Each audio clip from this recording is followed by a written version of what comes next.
Good evening, St. Lucia, and welcome to another episode of NewsMaker Live with Laura. If it's Wednesday, it's NewsMaker Live, where we make your stories our story. Now, last week, I informed you that there'll be no preamble or very little preamble because it's all that jazz and more. However, I'm going to have to break that promise a little bit for two reasons. You know, they say one day is a long time in politics.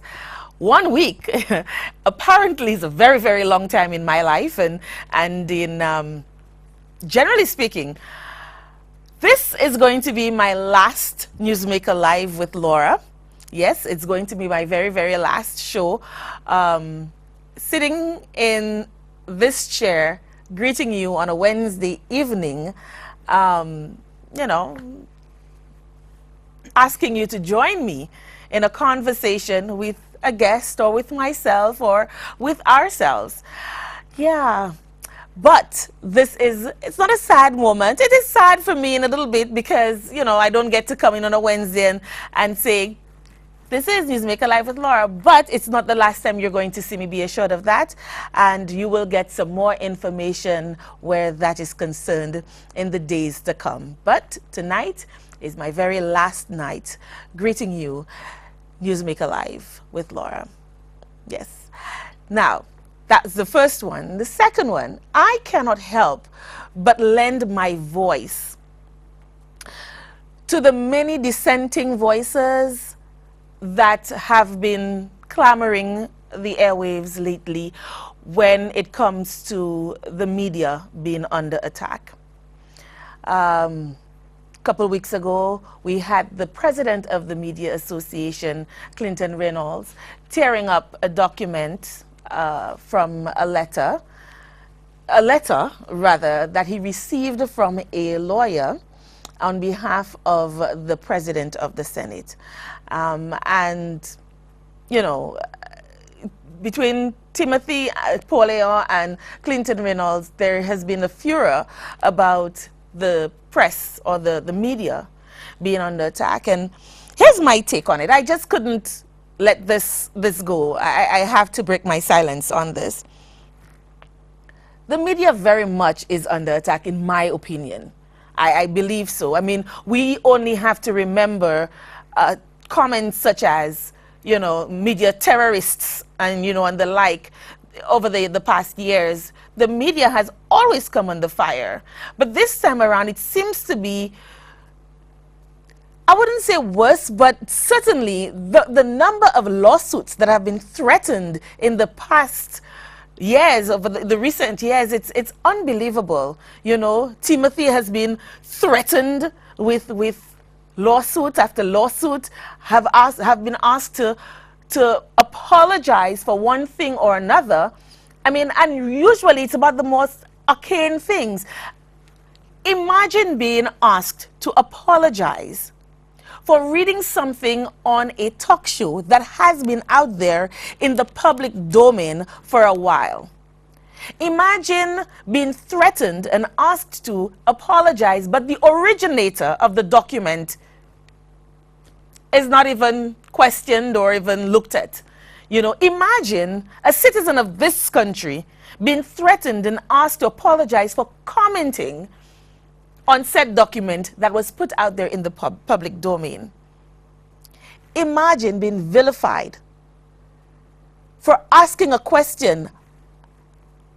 And not just anybody asking a question, a journalist asking a question. I thought that was the job of the journalists, to ask questions. You know, it's not a wonder that we're called shipple and sheep in this country, because we're followers. We're followers. We always like to accuse people of not standing up for their rights, but when people do, we clamor and try to shut them down. Now, why is that? Why is that? I mean, some people have gone as far as to say that the attack is not an attack on the media. It's one person, and so it's personal. Well, yeah. If one guy in the media is being attacked, one could argue that it is personal. However, when the perception is that this person is the trouble rouser, and that if you cut off the leader or you cut off the main person, then the rest will cower, then you are in effect attacking the media. You know, just today, preparing for this show, I received a call, more than one in fact, where more than one media house have been sanctioned and have been asked not to report or be very careful, tread very carefully around the rape issue. Now, if that is not media censure, I don't know what is. Because at the end of the day, citizens of this country need to know what plagues us, you know? And it's no wonder that women who have been raped are afraid to come out and say that they are raped. You know, every time I do a show on rape, people call and ask, is there any statistics on rape against men? And I say there's no statistics. And they say, but it's happened. And I say, yes, we know that it has happened. But there's no statistics. And you know why? It is because of things like this, where people, reporters, are asked to simmer down on the way that they do their jobs. And I think it is shame on those media houses, the managers and the owners who will allow themselves to be roped in to that kind of blatant disregard for the welfare of a nation. I just don't understand it. I really do not understand it. Why would you ask a television station, a news station, why would you ask a reporter, why would you ask a news director to censure their reports on rape?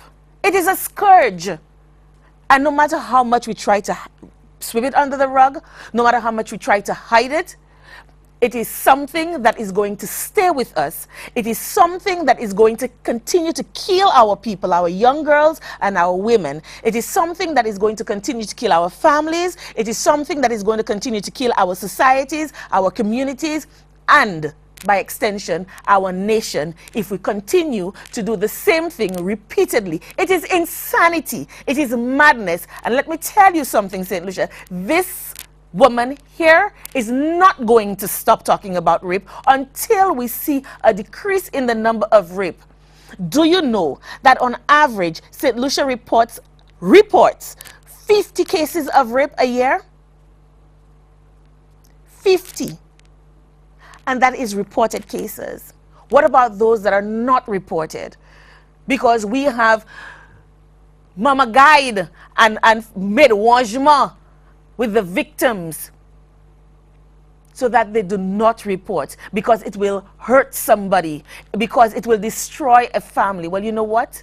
The perpetrator of such act should have thought about all of that before he decided to be a beast, before he decided to take control of somebody else's life and destiny. And as I've always said, when you rape one woman, it's not one woman who's affected. It's an entire family, an entire community, it's an entire nation.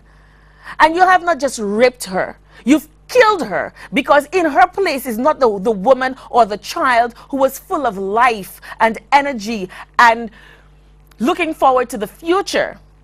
In her place is somebody broken, somebody who has to now pick up the pieces and to ask herself, how will she be able to move on? How will she be able to take care or protect her girl children or her boy children? How will she be able to face her husband, her lover, her boyfriend, her significant other, her father, her mother, her sisters, her brothers, her aunts, her uncles, her community, her church? Because all of these people are affected. And sometimes they make it worse. Sometimes, many times, they blame the victim. And for politicians or authority persons or whomever it is who is doing that and asking the media to stifle their reporting of such scourges, shame on you. And know this, we will never stop. You could try and try and try, but we will never stop reporting and asking why. We will never stop caring. We're due for a break. When we come back, all that jazz and more.